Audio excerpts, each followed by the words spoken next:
నమస్తే అన్న, అందరికీ నమస్కారం.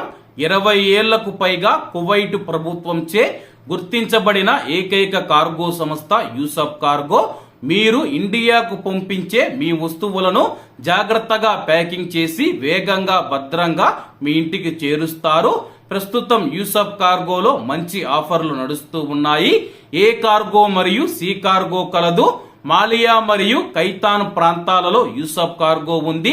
అలాగే ఈ యొక్క విషయాన్ని మీ యొక్క బంధుమిత్రులకు తెలియజేయండి. ఇంకెందుకు ఆలస్యం, స్క్రీన్ మీద కనపడే నెంబర్లకు వెంటనే సంప్రదించండి. నమస్తే అన్న, అందరికీ నమస్కారం. కువైట్ లో ఏదైనా సెలవులు వచ్చినా సరే, లేకపోతే వీకెండ్ వచ్చినా సరే, చాలా మంది కువైటీ ప్రజలు మనం చూసుకుంటే ఆల్ కిరాన్ ప్రాంతంలోని గెస్ట్ హౌస్లనైతే అద్దెకు తీసుకొని అక్కడైతే వాళ్ళు కాలక్షేపం చేసి తమ యొక్క బంధుమిత్రులతో స్నేహితులతో ఆనందంగా సంతోషంగా గడిపి వస్తూ ఉంటారు. అలాగే ఒక కుటుంబం మనం చూసుకుంటే ఇందులో భాగంగానే ఆల్ కిరాన్ ప్రాంతంలోని ఒక గెస్ట్ హౌస్ కి అయితే వెళ్లడం జరిగింది. వెళ్లిన తర్వాత ఆ యొక్క ప్రాంతంలోని ఆ యొక్క గెస్ట్ హౌస్ లో ఒక చిన్నారి అయితే అక్కడ ఉన్న స్విమ్మింగ్ పూల్ లో మునిగిపోతూ ఉంది. అలాగే ఇది గమనించిన అక్కడ పనిచేస్తూ ఉన్న ఇద్దరు ఇంట్లో పనిచేసే మహిళలు ఎవరైతే ఉన్నారో వాళ్ళు నీళ్ళలోకి దూకడం జరిగింది. నీళ్ళలోకి దూకిన తర్వాత అలాగే మూడవ ఇంట్లో పనిచేసే మహిళ కూడా నీళ్ళలోకి దూకడం జరిగింది. దూకిన తర్వాత ఎవరైతే చిన్నారి ఉందో ఆ యొక్క చిన్నారిని క్షేమంగా వాళ్ళైతే కాపాడడం జరిగింది. అలాగే ఇక్కడ కాపాడే ప్రయత్నంలో చూసుకుంటే ఇద్దరు ఇంట్లో పనిచేసే మహిళలు ఎవరైతే ఉన్నారో వాళ్ళు నీటిలో మునిగి మరణించినట్లు స్థానిక మీడియాకు పోలీస్ అధికారులు తెలిపారు.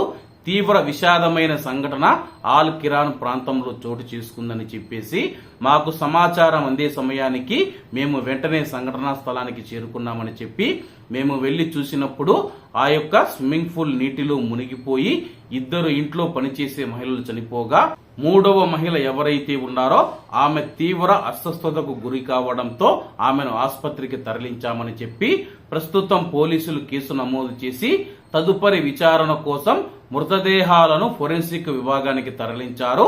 ఇది ప్రమాదవశాత్తు జరిగిందా, ఉద్దేశపూర్వకంగా జరిగిందా అనే కోణంలో పోలీసులు కేసు నమోదు చేసి దర్యాప్తు ప్రారంభించారు. అలాగే కువైట్ లో ఎవరైనా సరే ఇళ్లలో పనిచేసే మహిళలు ఎవరైతే ఉన్నారో మీరు ఎక్కడికైనా సరే మీ యొక్క కువైటీ కుటుంబాలతో వెళ్ళినప్పుడు పిల్లలతో చాలా జాగ్రత్తగా ఉండండమ్మా.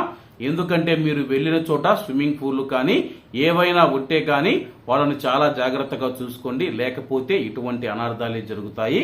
అలాగే చనిపోయిన ఇద్దరు మహిళలు ఎవరైతే ఉన్నారో ఏ దేశానికి చెందిన వారు, వాళ్ళు ఎవరనే వివరాలైతే పోలీసులు వెల్లడించలేదు. వాళ్ళ యొక్క ఆత్మకు శాంతి కలగాలని కోరుకుంటూ స్విమ్మింగ్ పూల్ లో పడిన ఆ యొక్క చిన్నారి ప్రాణాలు కాపాడి తమ యొక్క ప్రాణాలు త్యాగం చేసిన ఆ యొక్క ఇంట్లో పనిచేసే ఇద్దరు మహిళలు ఎవరైతే ఉన్నారో వాళ్లకు పాదాభివందనాలు చేసుకోవచ్చన్నా.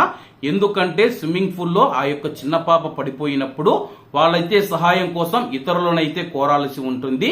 ఎందుకంటే ఇంట్లో ఉన్న ఎవరైతే వాళ్ళ యొక్క కుటుంబ సభ్యులు ఎవరైతే ఉన్నారో వాళ్ళ యొక్క యజమానులు వాళ్ళకన్నా తెలపాల్సి ఉంది. అదేమీ ఆలోచించకుండా మా యొక్క ప్రాణాలు పోయినా సరే ఆ యొక్క చిన్నారి ప్రాణాలు పోకూడదని చెప్పేసి తమ యొక్క ప్రాణాలను త్యాగం చేసి చిన్నారి ప్రాణాలు కాపాడిన ఆ యొక్క ఇద్దరు మహిళలకైతే మనం పాదాభివందనాలు చేసుకోవాల్సిందే. అందరూ బాగుండాలి, అందులో మనం ఉండాలి. అందరికీ నమస్తే అన్న, జై హింద్.